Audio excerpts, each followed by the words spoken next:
Good evening, friends. Stephen Benoon here with Israeli News Live, and I think we have a very interesting broadcast set up for you this evening. The rise of Nimrod's kingdom, the Antichrist himself, if it ends up being Nimrod, as I did a video recently sharing that type of information with you, the resurrection of Nimrod, and sharing some of the intel that I had on that. And then as I begin to put together, I was actually working on the Silk Road. And as I got to studying the Silk Road, I could not help but realize the whole Silk Road initiative, this new world order, this new economic powerhouse, is basically reviving Nimrod's kingdom itself.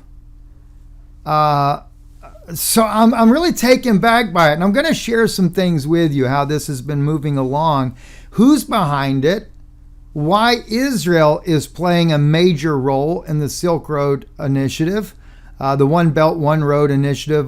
Xi Jinping, they say it's his vision. It's not really his vision, but they've allowed it to be like his vision. But this has everything to do with establishing Nimrod's kingdom. And so I want to share that with you. Bear with me a little bit. I'm trying to make this a little bit better for you guys. So I've also taken the time to do a little bit of work with my OBS platform here, where I can split the screen for you and yet at the same time show you things that are going on. Now, this right here, what you're looking at, is the ancient Silk Road. And this is actually the map that they drew up on this website here as part of Nimrod's kingdom that he had built there. If you remember, Nimrod right there, let me just see if I can show that to you guys here. It's a little tricky here with the mouse here for me still yet, so just bear with me. But right in this part of the map here, right? There we go. As we, I can only zoom in. Let's see, it zooms in one time with a click there. Right there in Iraq, south of Baghdad, was where Nimrod's kingdom was built. And this is where initially the dark red part of the line there is where the Babylonian kingdom built their empire. It is also, as I shared with you guys not too long ago in this video that I did, I'll kind of come up here, just want to make sure I don't mess up anything. The resurrection of Nimrod, I was sharing with you the intel that was given to me about the body of Nimrod that was found, of course, in Iraq. That's why we went to war with Iraq. We went there to gain the body of Nimrod. In fact, if you, I know when they did Hillary Clinton's emails that were leaked out, the Gilgamesh, which is Nimrod, she was, one of her emails, she's requesting the information about this. And of course, I knew that back before the invasion of Iraq, she was there at the White House meeting then President Bush, very much a part of that. One of the advisors of Bush had told me about those stories there. And then I shared with you how that when they discovered Nimrod's body, he was roughly 7.5 feet tall, had 2 rows of teeth like the Kandahar giant. And I know from the Kandahar giant was brought back here to the United States. His body was DNA tested. They actually compared his DNA to that DNA of the Kandahar giant, that and Nimrod's, and they are genetically connected. So it is believed to be that the Kandahar giant, which they consider to be a Nephilim, which is about 11 feet tall, was and is a genetic descendant of Nimrod.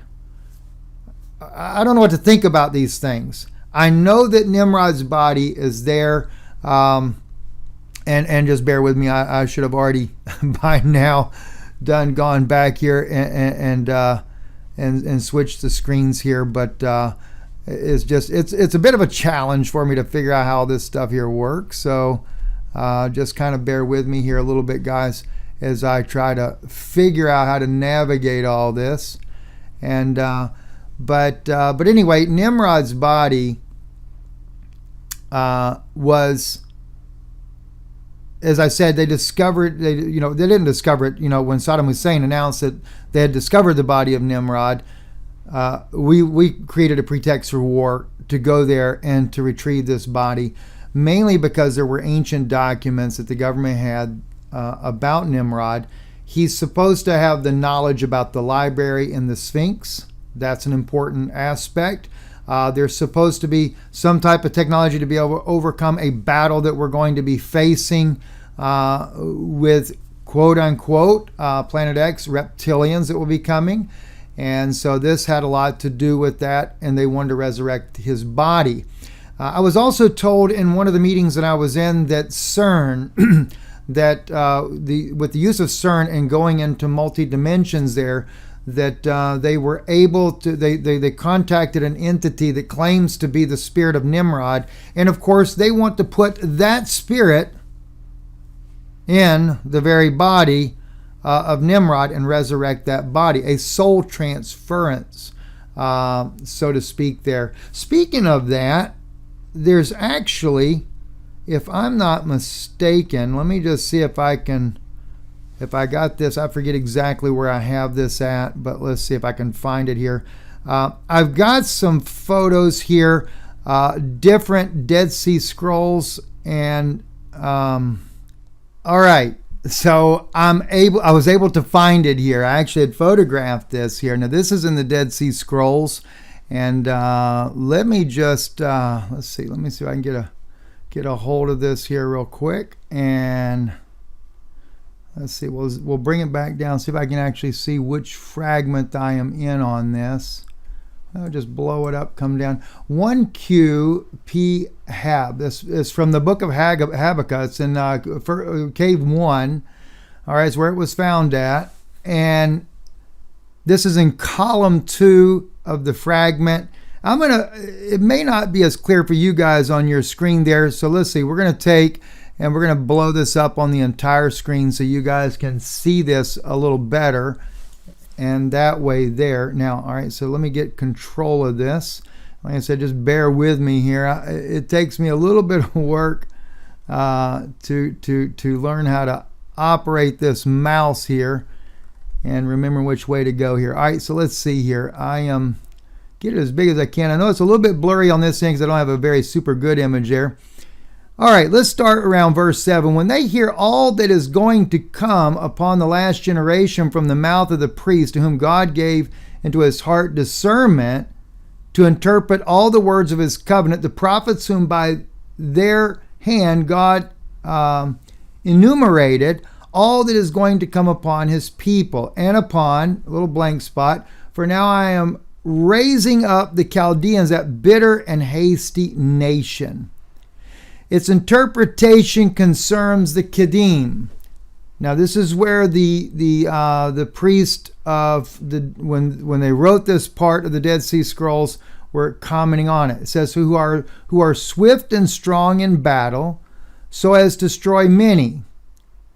In the dominion of the Kedim and the wicked ones, notice that, they will not be faithful to the statutes of God, who will go through the breadth of the land to take possessions of dwelling places that are not theirs. Now, I realize we could take that, and there it is right there in Hebrew for you as well. We could take that and we could say, oh, well, it's just talking about houses. But could it be talking about the human body? To take possessions of dwelling places that are not theirs. The Kedim, my friends, are not what you think they are. All right? They are just not what you think they are. They are demonic entities. When we look at the book of, I believe it's Joel, right? When you go to look at the book of Joel, you will find out real quick like that in the book of Joel, let's take a peek. Let's take a quick peek. I don't have the book of Joel up here, but I'll put it up here for you real quick. Okay, let's go to the book of Joel, and I believe it's chapter 2. Okay, right? Remember this right here? A great people, a mighty, there hath not been ever the like, neither shall be any more after them, even to the years of many generations. A fire devours before them, behind them a flame blazeth. The land is a garden of Eden before them, and behind them a desolate wilderness. Yea, nothing escapes them. The appearance of them is the appearance of horses, and as horsemen, so do they run. That's some big guys. I mean, big old guys. If you know anything about reptilians would look almost like a horse on the hind two legs. They're about 9 foot tall and just enormous.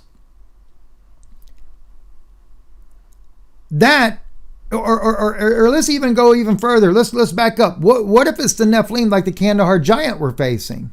What if that's the real Kedim?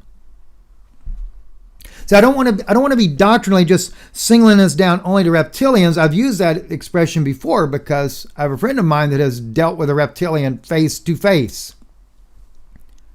So I know what they look like. And the description that he gave me is very much like if you were dealing with a horse on its hind two legs. But then again, the Kandahar giant, that's not a whole lot different, right? Look at this guy, 11 foot tall. You know? Be like a horse on his hind two legs as well. And Nimrod, the reestablished kingdom, the reestablished Silk Road Initiative, the Babylonian Empire, that's what this New World Order is bringing about. Now, let's take, and just as a reminder, actually before I play Netanyahu, let me go to, let's play Netanyahu first. Got to do it this way. We're going to play General Wesley Clark first here. Let me make sure our volumes are up. Maybe get a little bit brighter on the screen there. Everything seems to be up. I'm hoping it's going to record good for you here. In fact, I may have to switch that audio. Well, I know what I'll do. It's going to actually play because I'm using a split screen monitor here and behind me here so that I can kind of control this, make a little bit better quality for you guys. So I got to play it back there, I think. So let's just see. Hopefully it'll pick up okay. Let's listen to General Wesley Clark here. After 9/11, I went through the Pentagon and I saw Secretary Rumsfeld and Deputy Secretary Wolfowitz. I went downstairs just to say hello to some of the people on the Joint Staff who used to work for me. And one of the generals called me and he said, "Sir, you got to come in and talk to me a second." I said, "Well, you're too busy." He said, No. He says, "We've made the decision. We're going to war with Iraq." This was on or about the 20th of September. I said, "We're going to war with Iraq. Why?" He said, "I don't know." He said, "I guess they don't know what else to do." So I said, "Well, did they find some information connecting Saddam to Al-Qaeda?" He said, No. He says, "There's nothing new that way. They just made the decision to go to war with Iraq."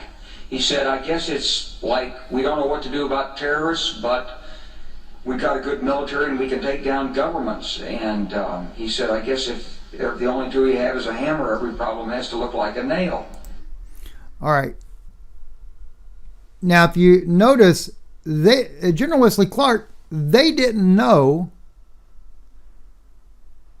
why. As I told you, though, we went to war over the body of Nimrod. But who's behind this? Who's behind why we go to war with Iraq? Who's helping to promote this? Let's listen to this here. Now, follow me closely through this entire broadcast. You don't want to miss anything here. And I'm doing my very dead level best to disseminate this to you to where it really begins to make sense. All right, so we got to follow every little pattern, every little evidence that by God's grace, I believe I've put together here for you tonight between intel, scriptures, Dead Sea Scrolls, all kinds of things, all right? So let's look and see, what did Prime Minister Netanyahu say when they were pushing us to war with Iraq? Let's take a listen right here. If you look at those who harbor terrorists and those who support terrorists, I guess I was looking for a connection between September 11th and my understanding why we went to the Taliban is there was a connection there. They were harboring somebody that we believed did the act on September 11th. Yes, that's the first reason why you did it. Now you're going to take me from September 11th to Iraq somehow? Yes, but I'm saying something else. I'm saying the connection is not whether Iraq was directly connected to September 11th, but how do you prevent the next September 11th? That is, you have here a system or a subset of the international system that simply disavows any constraints on the use of power. It has fueled these handful of regimes, and the terrorist organizations that they harbor are fueled by a terrible anti-Western zealotry, a militancy that knows no bounds, doesn't respect any force, knows no limits to the use of power. All right. So Netanyahu is working on his pretext for war and pushing that. But why Israel? Why would Israel be wanting us to go to war with Iraq? Really, Iran has been Netanyahu's big thing, right? But back in the, what is this, 2002, Netanyahu is pushing us to go to war with Iraq. All right. Let's take a quick peek then at an email, and I need to see because I had to redact some of this part of this email that I have here. So let me find it. I'm going to go into this in just a minute. This was written by Ethan, a good friend of mine, an economist, and this also played majorly in why I went into this. I do want to come back to that in just a moment there. This was an email I received several years ago, and from a good friend in Israel, and we were discussing the technology that is being used by a very secretive company in Israel. And again, watch the connections, and then I'm going to start connecting it biblically as well as we go here, and then we'll continue to build on this Silk Road, one road, one Silk Road initiative. So he says, Benun. Now, keep in mind, there's a lot of words that are misspelled in here, but it's done intentionally. Okay. At night, I talked to the man and I'm going to fill in the right words for you, that was doing the experiments in genetics on these entities. He explained that Ashkenazi and Cohen genes are what they are looking for to research and connect that person up with their machines. Apparently, they think or know that Moses' line and a line that comes from Ashkenazi can connect with these entities, whatever they are. By the way, he already said in another email, and I've shared it with you before, that these are alien entities with 9,000 plus IQs. That's the way he described them. They get info and code that gives them technology or code or information is directly downloaded into a person's brain, and they just know the information. People also die in these experiments. It is dangerous. They are also somehow harnessing the raw genetics and getting information from that. Don't know if they are cloning or can read the genetics with some sort of reader. He told me they got genetics from many old graves and tombs, powerful people, historical people. And I couldn't quite, let's see, or the giant Nephilim genetics. Are the people, and they want the giant Nephilim genetics. He told me they got alien genetics, whatever that actually is, I don't know. All right.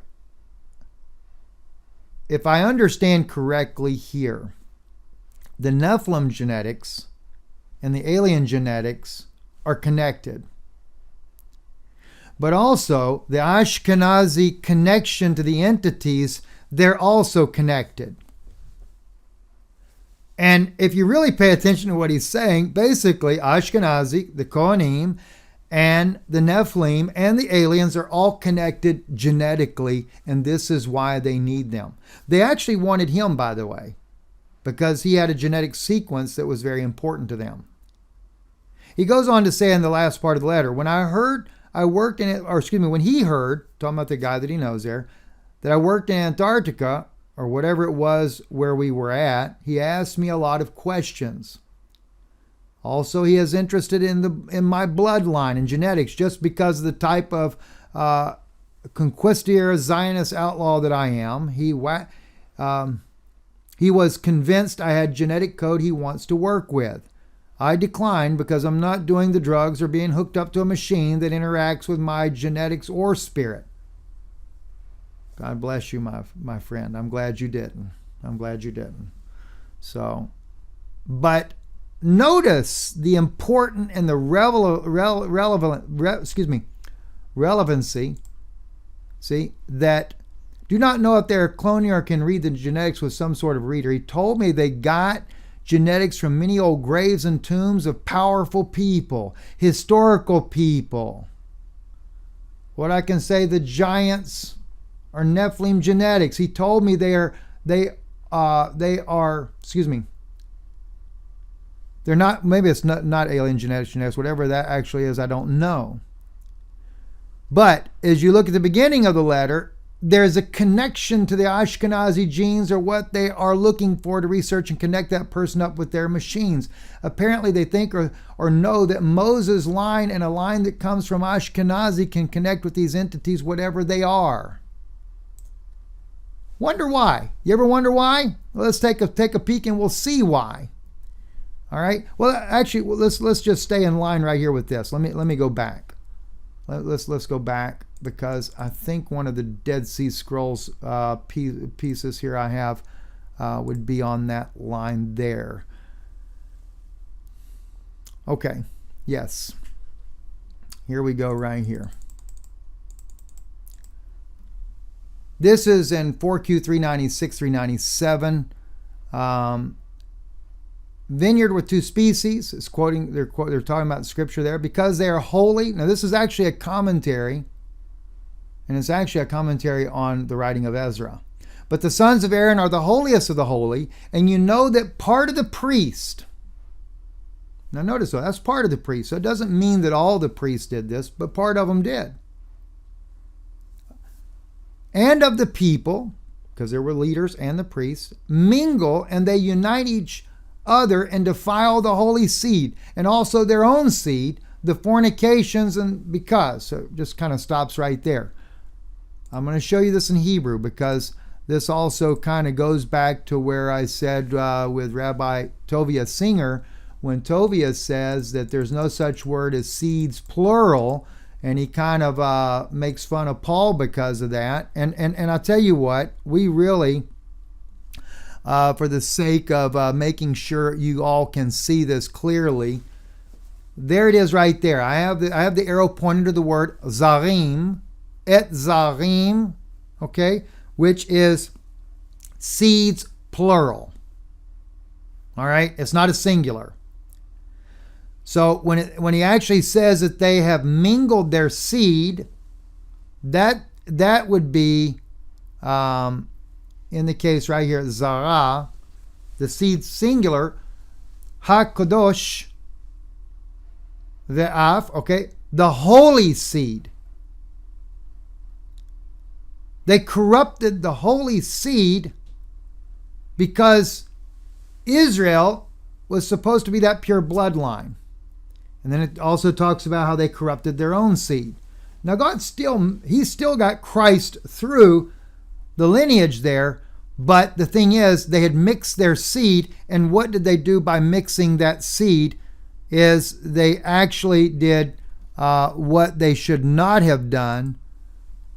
And of course, I want to bring you back to that now. We'll go to the scripture on that in Ezra.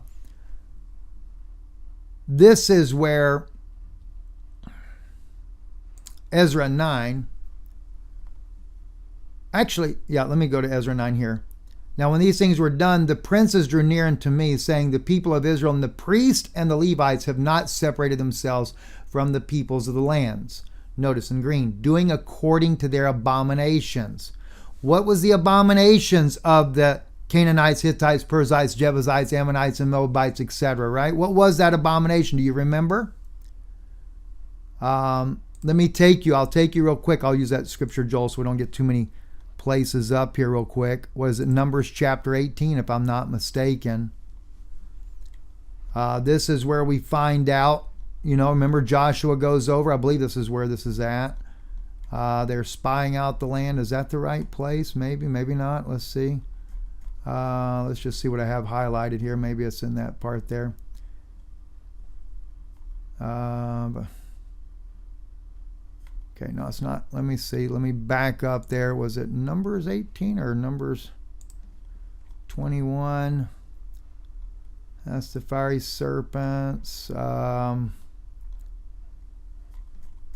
looking at the giants. So the main thing is you guys already know. You know the scripture, and I can't, for right off the top of my head, can't remember what scripture that was in. Maybe it's Leviticus 18. I don't think so, though, either. No, I don't think so there.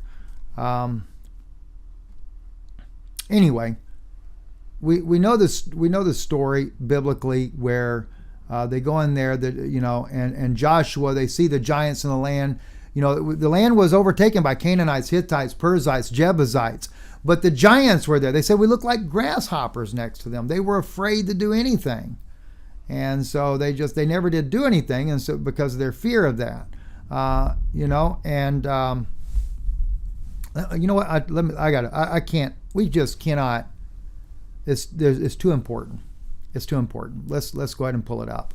I got to know where this is at, and we can just pull up, maybe look it up with the word grasshoppers. I probably spelled that word wrong, didn't I?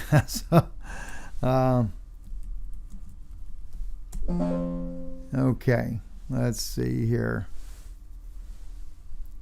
and let's see. Spied, maybe I can pull it up that way there. Spied. Exodus 2, spied an Egyptian. Let's see. Joshua spied out the country, going to the heart of the south. Okay, no, not that one there. Oh, wow. I tell you what, we'll use Joshua and Caleb.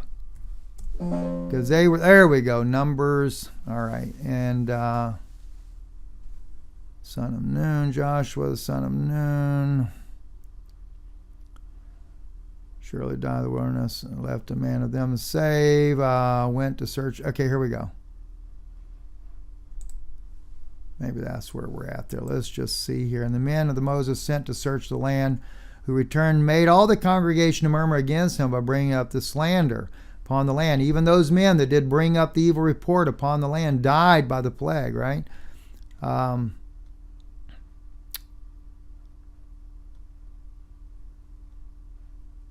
Now, still, though, I'm looking for where. Let's see.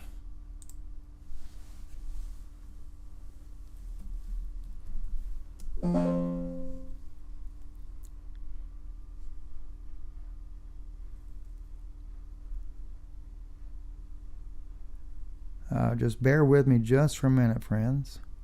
I really want to find the right spot on this here. Okay, maybe it's Numbers 13 here where they talk about it.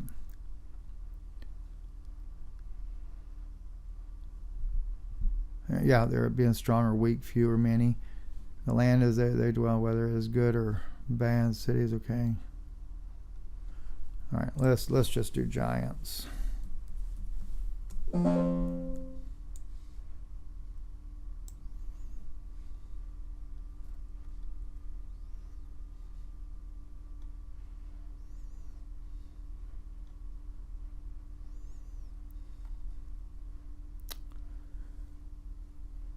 Here we go.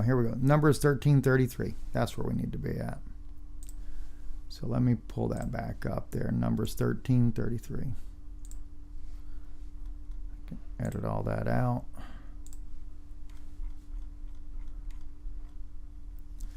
Howbeit that the people that dwell in the land are fierce, and the cities are fortified, very great. And moreover, we saw the children of Anak there. Amalek dwelleth in the land of the south. The Hittite, the Jebusite, the Amorite dwell in the mountains. The Canaanite dwell by the sea, along by the side of Jordan. And Caleb stilled the people toward Moses and said, we should go up at once and possess it, for we are able to overcome it. But the men that went up said, we are not able to go up against the people of that. They are stronger than we. And they spread an evil report of the land they had spied out of the children of Israel, saying, the land through which we have passed to spy it out is a land that eateth up the inhabitants thereof. And all the people that we saw are men of great stature. And there we saw the Nephilim, the sons of Anak, who come of the Nephilim. Now, if you remember what I taught you guys a long time ago about this, and I need to share this with the big screen for you guys so you can really see this. All right. Now, do you remember what we discussed on this before right here? See where it just popped up there? Or actually right here. Et ha-Nephilim. Notice the spelling. See that extra yod right there? The word Nephilim is down here in green. He nun fe lamed yod mem. Here it's he nun fe yod lamed yod mem. There was a difference in spelling. Why? Okay? Visham ve'enu et ha-Nephilim. There we saw et ha-Nephilim. We saw the fallen ones, the sons of Anak. And Anak, though, comes from min ha-Nephalim. Not Nephilim, but Nephalim. They put the vowels in the wrong place when the rabbis were doing their deal, hundreds of years ago. They put these vowels in, and they assume that it's the same, even though it's spelled different. Moses didn't spell it different for no reason. Moses spelled it different because Enoch is from the fallen angels, Nephalim, but they saw the sons. They actually saw the sons of Enoch, so in other words, Anak, his father is a fallen angel. I mean, can you wrap your head around that one, right? I mean, who could wrap their head around that? That's nuts, right? I mean, it seems to be nuts anyway. Enoch, literally, his father is a fallen angel, and this is after Genesis 6. After Genesis 6. And so we got a major issue going on here. And then, what do we have here? We have, as I said to you in Ezra 9, the abominations of the Canaanites, Hittites, Perizzites, which were all just mentioned in that scripture, was that they mingled their seed. Remember what God got angry with Israel over that as well. I think that's in the book of Hosea. Let me just see here real quick for you. Yeah, right here. But they, like men, have transgressed the covenant. They have dealt treacherously against me. Gilead is a city of them that work iniquity. It is covered with footprints of blood. And as troops of robbers wait for a man, doeth the company of priests. They murder in the way toward Shechem. Yea, they commit enormity. That word right there, zima, enormity as they translate it, is lewdness, sexual perversion. Who does that? A company of priests. What did Ezra say? It was the priest and the peoples of the land there. They committed that. And what did they do? We didn't finish it. For they have taken of their daughters for themselves and for their sons, so that the holy seed have mingled themselves with the peoples of the lands. Lands plural, not Babylonians, of the Perizzites, Jebusites, Amorites, Moabites, Egyptians, etc. The hand of the princes and rulers has been first in this faithlessness. Think about it. Think about it. So when we read a letter such as what that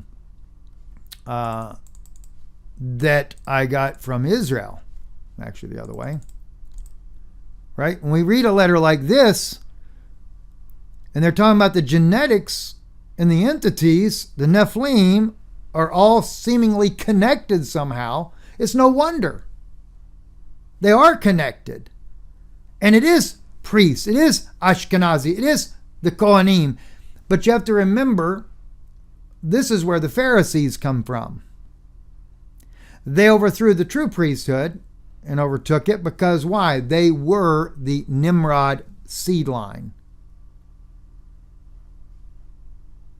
And they had been mingled into that seed line. They had been mixed up into that seed line. I mean, this is absolutely nuts, isn't it? I mean, you just can't get no crazier. All right? Now, before I go into that scripture there, let me come back over here.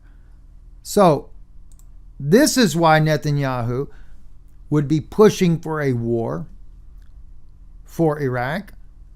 They know they need to get the body of Nimrod out of that country. All right? This is already determined. This is why General Wesley Clark and the guy that he met there at the Pentagon doesn't know why we're really going to war with Iraq, because not everybody knew why we're really going to war with Iraq. And in the process of all this, which Kerry reminds Congress, Netanyahu advised U.S. to invade Iraq. Okay, just for a side note there. Okay, but besides all this, this is why Israel and China are working together on the Silk Road Initiative. Now, of course, Israel kind of lay low at first. They're building the infrastructure for a new world order and for Nimrod's Babylonian kingdom to be revived. That's what they're doing. All right, and let's just look at some of the things here in this article. You know, as I get into this part here, before I do, let me jump back over here. Ethan's email, or not email, but an email I got from Ethan, a friend of mine there, an economist, brilliant man. He was giving me some of his review of things that are going to happen. One of the things was Ukraine he believes will become part of the EU, which will justify why Russia will and the United States will have to go into World War III. He says here, analogous to the strategy used by Allied naval forces during World War II against the Axis powers, China has strategically and discreetly acquired maritime dominance of most, if not all, of the oceanic trade routes to the Western world. China is also currently in possession of the largest naval fleet in the world. Now, I think he meant World War III on this, not World War II. A couple of things I want to note. Suez Canal. Egypt's impending default on development loans issued to them by China will result in their forfeiting of the state-owned Suez Canal and its operations to China as collateral for the default loans. No surprise, because Israel is working directly with China. All right, so you got to keep this in mind. I'll make this sure big enough because I don't have it on the full screen for you right now.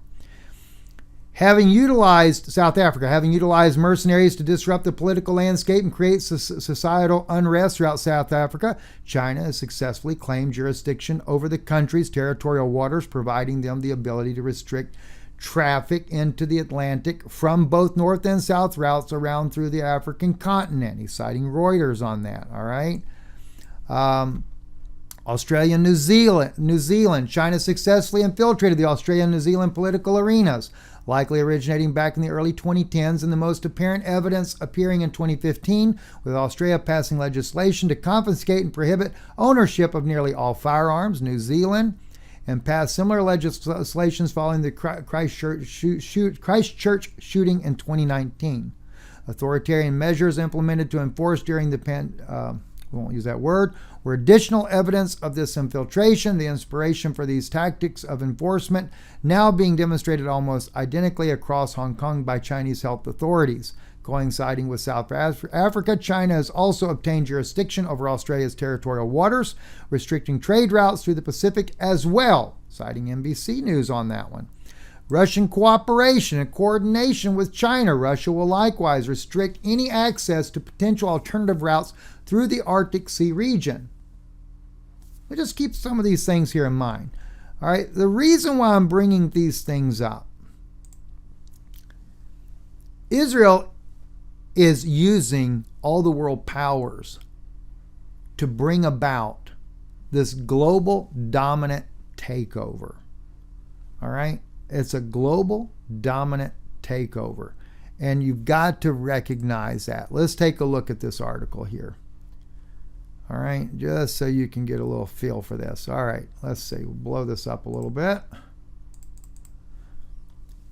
Israeli Prime Minister Benjamin Netanyahu called the OBR a very well-defined grand strategy. Panel discussion, Israel's China Policy Conference, Herzliya, Israel, 29th of September in 2016. Xingdong, Deputy Director of Shanghai-based Academy for World Watch, views OBR as merely one among various policies rather than a grand strategy per se, personal communication.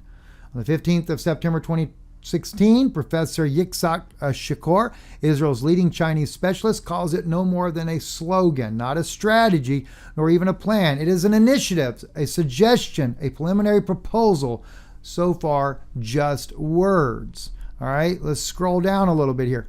Strategic implications and opportunity. China-Israel bilateral trade currently hovers around $12 billion, and bilateral cooperation spans a wide gauntlet of fields, leveraging heavily on China's markets, financial capital, and manufacturing capacity on the one hand, and Israel's technology aid in areas including water treatment, agricultural, cyberspace technology, medical equipment, on the other, while extensive and promising bilateral cooperation already in the making for years did not require BRI as a necessary precondition, with BRI now at play.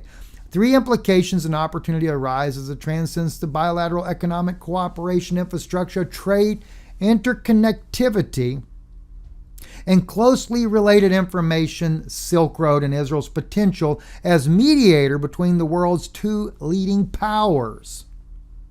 Notice that. Information Silk Road, Israel's potential as mediator between the world's two leading powers. The nexus of infrastructure, transport, communications, transmission routes paves the way for an unprecedented degree of interconnectivity, embracing community already exceeding 60 nations. China's infrastructural footprint in Israel began with the Carmel tunnels near Haifa in 2007, 6 years before BRI's formal announcement, yet it is the projected Medred Railway linking Eilat and Ashdod, reportedly to be constructed by China, that could transform Israel into a land bridge along the maritime Silk Road. What China's new Silk Road means for Israel, Diplomatic Courier, September 1st, 2016. All right, so that's just to give you a little tidbit of what's going on right there, okay? So let's look also here. This here, the Chinese believe that the Jews control America. Is that a good thing? I want you to see how China loves Jewish people, and they don't look at this as a negative connotation, but positive. It's kind of important we see this. But in China, where Jews are widely perceived as clever and accomplished, they are meant as compliments. When they say things like the world's wealth is in America's pockets, Americans are in Jews' pockets, would rightly be seen as an alarming other context. But in China, where Jews are widely perceived as clever and accomplished, they are meant as compliments. Scan the shelves in any bookstore in China and you are likely to find the best-selling self-help books based on Jewish knowledge. Most focus on how to make cash. Titles range from 101 Money Earning Secrets from Jews, Notebooks to Learn to Make Money with the Jews, right? While it is true that the Chinese have met are fascinated by rather than fear the Jews, their assertions make me deeply uncomfortable, the author of this article writes here. Clarissa Seabog is who wrote that article. The point, though, that I'm wanting to make here that is important, that I'm trying to make sure that you guys see, is the fact that it is a cooperation. All right? It's a cooperation. And Israel has got their foot in everything. This is one of those books, The Last Kings of Shanghai, the revival of Jewish dynasties that helped create modern China. I didn't mention that book yet, but that is a book that you need to know about right there. I haven't read it, but I've read enough about this book here that also shows you the influence.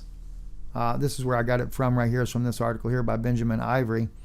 It said, author, A Hole in the Heart in the World Being Jewish in Eastern Europe and Broken Alliance, the turbulent times between Blacks and Jews in America. Jonathan Kaufman teaches the Northeastern University in his new book, The Last Kings of Shanghai, the revival of Jewish dynasty that helped create modern China.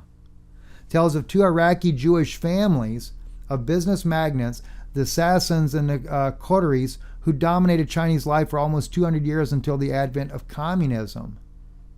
And by the way, the advent of communism also was a heavily influenced takeover by another Jewish family.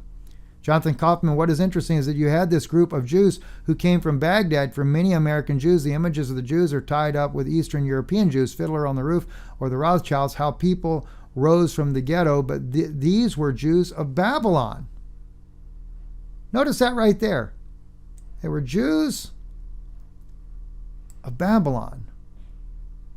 Isn't that interesting that they actually speak about the Jewish people that went there initially, right? And he talks about the families right there, the Sassans and the Qataris, who were dominant Chinese life for almost 200 years, before communism, and they're considered Babylonian Jews.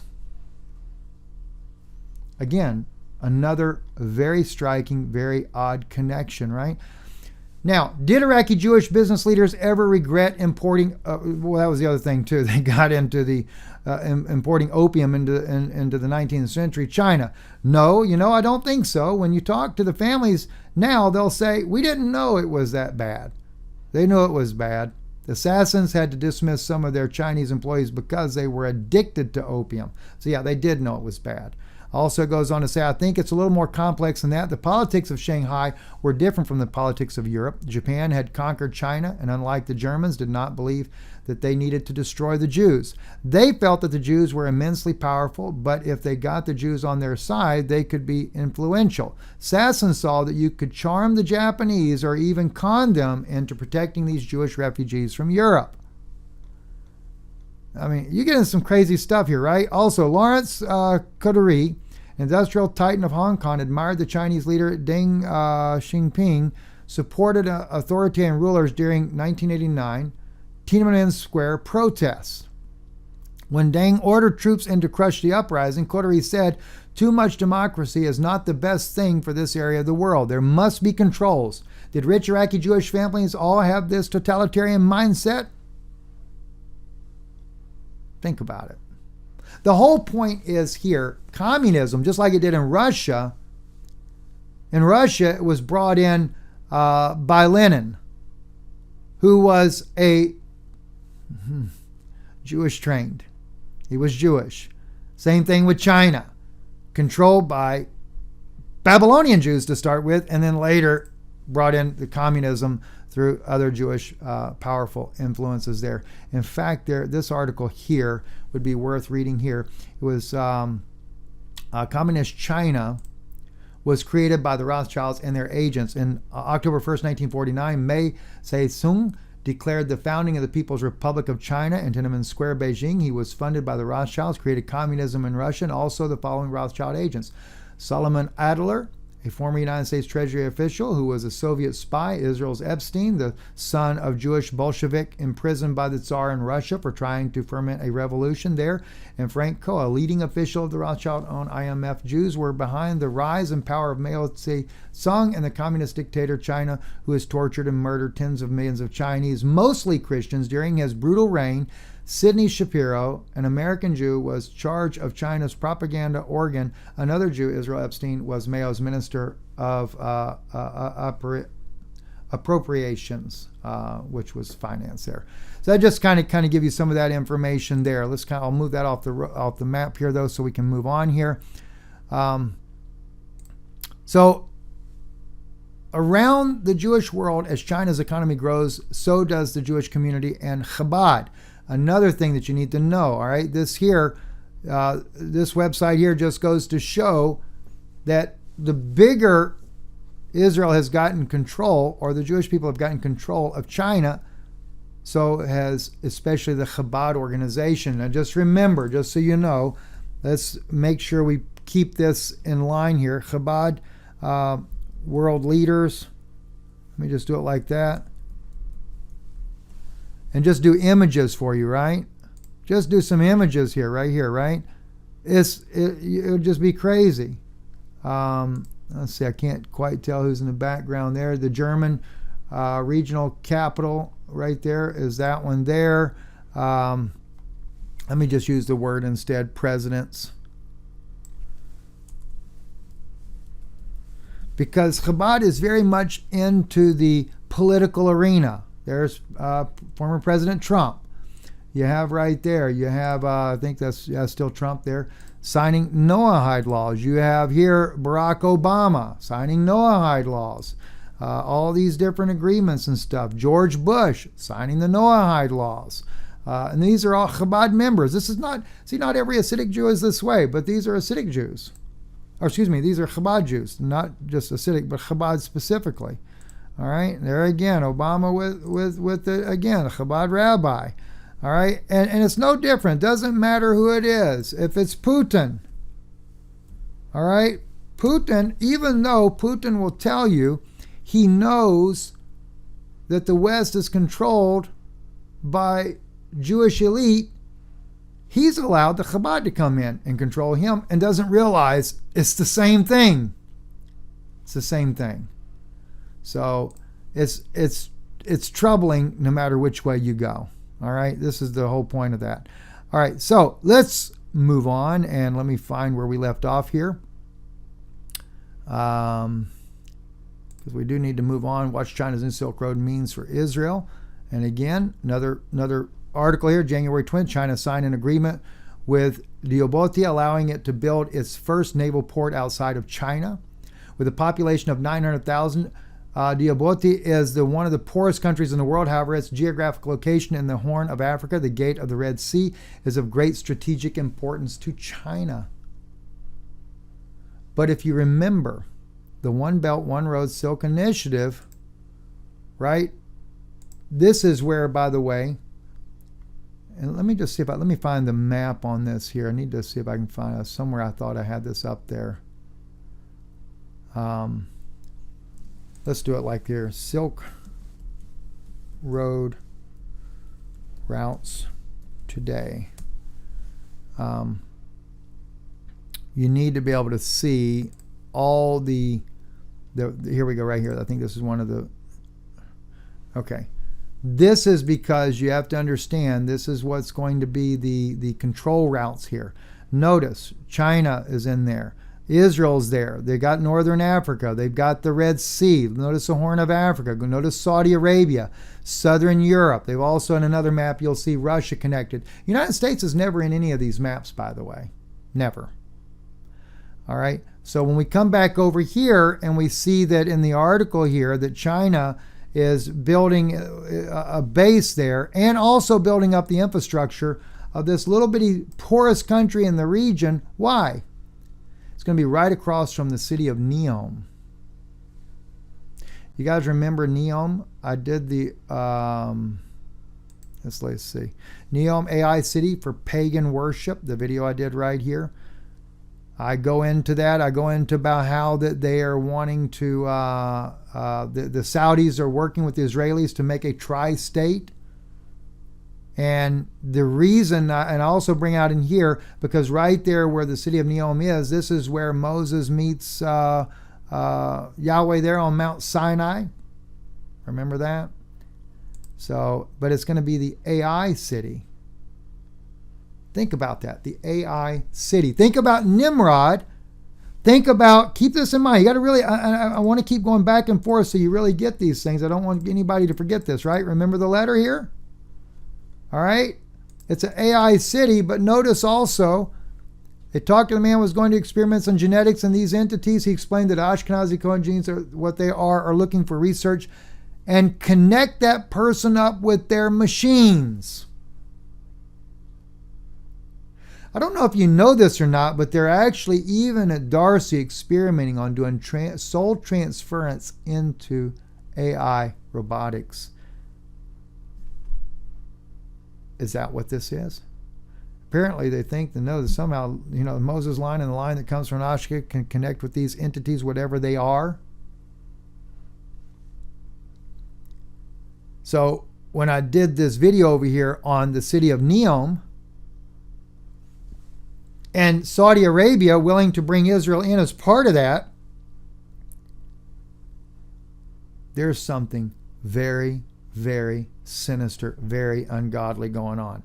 And then, as I shared with you right here, I don't want you to forget it, right? That wasn't the one. Hang on. We'll get the right one here in a second. Here it is. Who go through the breadth of the land, talking about the Kedem, to take possessions of the dwelling places that are not theirs. Could there be a connection with this? I'm asking. I don't know, guys. I don't know the answers to everything. So, this article right here, for example, too, Chinese investment in Israeli technology and infrastructure. China and Israel are majorly cooperating, but they're cooperating so rapidly in so many different areas there that they have to suppress it because they don't want you to know that this is going on. That's the Rand Corporation. Israelis create foreign investment overseas. China targeted. Tel Aviv, American pressure. All right. Let's make the screen bigger here, right? American pressure on Israel helped the government here decide to limit the involvement of Chinese companies in the building infrastructure programs in Israel and otherwise investments in the defense-related programs. Breaking Defense exposed a big concern among the Israeli defense experts last year about the growing Chinese involvement in sensitive projects like the new Haifa port near the Israeli Navy's main base. The Chinese company will build it and manage it for 25 years. This happens, going down to the yellow next, even as China is Israel's second largest trading partner. Okay, their second largest trading partner. And significant foreign investor, the People's Republic of China, have also taken an active interest in collaboration with Israel on innovation and technology, which inspired the establishment of a comprehensive innovation partnership between the two countries.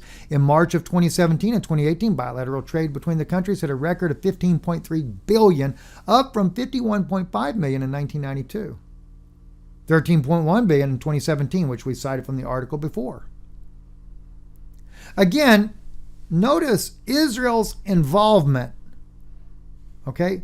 This is what's very important. Israel's involvement with these world governments.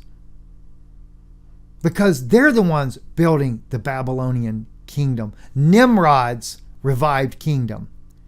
Russia and China's geopolitical offensive in Africa. Russia recently won the Central African Republic CAR in a country strategically located between the Muslim North and the Christian South beyond the advantage of its geographical location. CAR possesses sizable stores of oil, diamonds, gold, uranium resources. The U.S. largely disregarded this development, but it warrants attention. Moscow's efforts in Africa are not limited to CAR. There are signs that its involvement in the continent is set to widen. Indeed, and it has been reported in October of this year, Putin and Egypt's President Abdel Fattah Sisi will convene 50 African leaders at the first ever Russian-African summit in Sochi.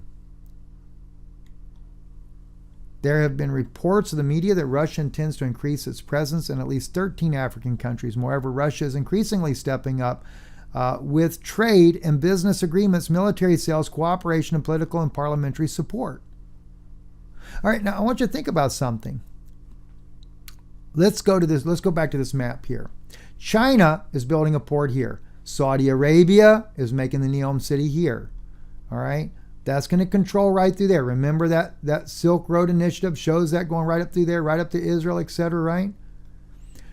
According to General Wesley Clark, remember what General Wesley Clark over here was saying? We're going to take down 7 nations in 5 years. Let's see if we can get that. Let's see if we can pull up to it. From upstairs when he was Secretary of Defense office today, and he said, this is a memo that describes how we're going to take out 7 countries in 5 years, starting with Iraq and then Syria, Lebanon, Libya, Somalia, Sudan, and finishing off Iran. Okay. So, sorry about that. That's what he said there. We're going to take out those 7 nations. All right, so let me get back over there where that map is. We were going to take out Syria, Iraq, Iran, Libya, Sudan, right? We're basically taking care of all the northern parts and, of course, the Middle East. Russia is dealing with the southern part of Africa. But at all the while, Israel is manipulating all of them. Remember the video I did recently about Menachem Schneerson, the Rebbe of the Chabad organization that was believed to be the Mashiach by Chabad.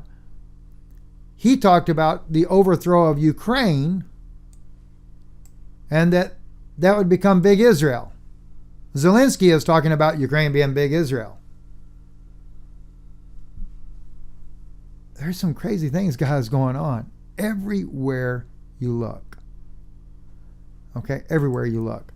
On the Neom City video, I did this one right here. Saudi Arabia might recognize Israel because of Neom.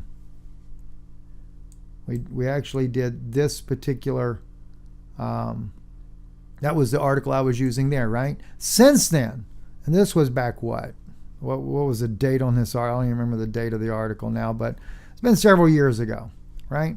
Since then, now we have flight to Israel cross the Saudi Arabian airspace for the first time since the kingdom opened its skies. So the cooperation is beginning, and more we're seeing things. Israel is signing all kind of agreements with all kind of Arabic nations right now. I don't know if I have anything. I didn't put anything on here. Forget why I brought this up, but anyway, another Silk Road. I know why I brought this up here. This was because in this article here, this is where it shows Nimrod's map. The ancient Silk Road of Nimrod was depicted in here. How the Babylonian, like I said, so what is it? It is a revived Babylonian empire, is exactly what it is. And the Israelis are connected. Not all Israelis, by the way. And please, don't ever misunderstand that. There are a lot of good Jewish people in the world that need to know that Jesus Christ is their Messiah. Plain and simple. They need to know it. But we have to also remember too, though, Jesus did identify that the Pharisees and the scribes, as he says, "Woe unto you, scribes and Pharisees, hypocrites, for you compass sea and land to make one proselyte, and when he is made, you make him twofold more the child of hell than yourselves." Now think about that passage right there for a moment, and think about the resurrection of the Babylonian Empire by an elite group of modern day Pharisees. And they are compassing sea and land, and they're making proselytes to bring about their Babylonian kingdom. And that is what makes them more twofold child more of hell than they themselves. Because all these nations, Russia, China, United States, European Union nations, Zelensky of Ukraine, well, he's already part of the Chabad organization, so he's already a Pharisee, and he is an actor. They're becoming twofold more child of hell than the Pharisees themselves. They're helping Israel to build. Not Israel, but a select elite group of Kohanim. Because remember, the scripture clearly said it wasn't all of them. It's only a little fragment of them. Right? That's why I say, if you want to do something for the Jewish people, by all means, please, with everything you have. They need to know that Jesus Christ is the Messiah, so they can hear the truth of the gospel, so they can truly hear the gospel that came out of Jerusalem, the true word of God, the restored word of God that came out 2,000 years ago, not their false one that they're going to bring out now. That'll be nothing but an alien, demonic, Nephilim doctrine. This is why Jesus says, "Wherefore you be witnesses unto yourselves, that you are the children of them that killed the prophets. Fill you up the measure of your fathers, you serpents, you generation of vipers, how can you escape the damnation of hell? Wherefore, behold, I send to you prophets and wise men and scribes. Some of them you shall kill and crucify, and some of them shall you scourge in your synagogues." Okay? Remember that. And don't forget, Jesus said in Matthew 24, verse 36, "But of that day and hour knoweth no man, not the angels of heaven, but my Father only. But as the days of Noah were, so shall also be the coming of the Son of Man be. For as in the days that were before the flood, they were eating and drinking, marrying and giving in marriage, until that day that Noah entered into the ark." And by the way, that is they were cohabitating, Nephilim were cohabitating with women, they were bringing forth hybrid children, and they were eating and drinking human flesh and blood. That was what was really going on, right? Okay, guys, so in closing, just so I make sure I didn't miss anything, I want to just jump back over here real quick, and let's just be sure that we're not missing anything important. No, we got into all this already, the Dead Sea Scrolls and stuff. I want to thank you for taking the time to listen, and I would like to,